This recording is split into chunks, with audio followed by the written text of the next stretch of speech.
Perhaps the last thing you expect to see next to a plumbing firm in Northern Virginia, Indonesian Gates of Heaven. The building behind may look like the drab federal office it once was, but in fact it houses Bali and Springs, a spa and wellness club. Founder Stephanie Chon said the exterior was the hardest challenge when she decided to convert the former US Securities and Exchange Commission building. I'm like looking at this terrible brick building, red bricks. I don't know if you noticed these terrible, ugly blue windows. That was one portion of the development that I was nervous about and I didn't know how we would overcome.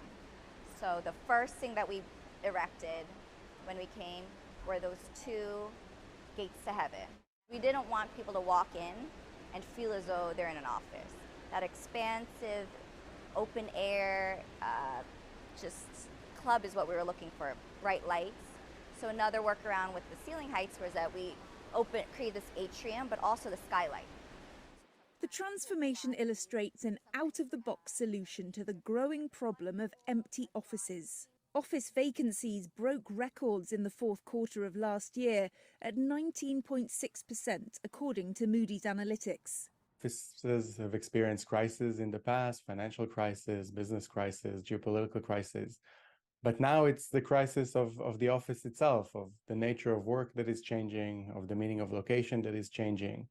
And even things that people have to do together in person are not necessarily to be done in the type of offices and buildings where they have been done for the last 70 or 80 years. Meaning that people can find new things to do in those buildings. This is actually a perfect example of one of the, not challenges, but I guess a fun project that we had to hide. This is actually a water main line, and he created two palm trees, and now people think it's part of the aesthetics, but we really were just trying to hide that ugly water main line. And this is something this old federal building didn't have before, a roof deck complete with infinity pool, bringing a slice of the tropics to this retail park in urban Virginia. But transformations like this are unlikely to suit most redundant spaces, according to real estate experts. I think out of all of these experiments, a few kind of standard operating procedures will emerge that might kind of scale a little bit.